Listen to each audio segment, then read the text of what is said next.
First impressions matter.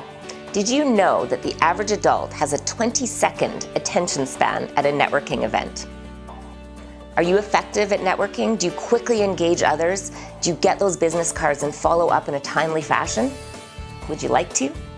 My name is Jolene Watson, President of Clarity Coaching and Development, personality expert and professional speaker. I've created a professional networking mastery seminar. Topics that I cover are understanding personality type and communication styles. So what is your intent versus how are you perceived by others? That's very important. Do you follow up in a timely fashion once you get that business card? And more importantly, are you asking engaging and appropriate questions for your conversation starters?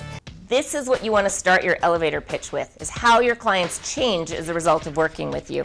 So what's the golden rule? Treat people the way you want to be treated.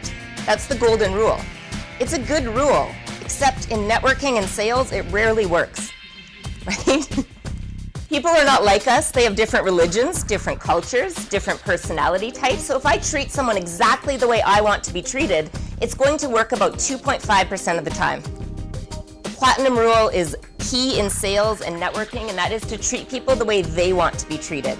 And the best way to do that is let them talk first, watch their body language, and assess their personality so you can quickly match their style. It's not being disingenuine, it's being respectful. Thank you so much, everyone, for coming today. It was a pleasure to speak to you. Have an amazing day.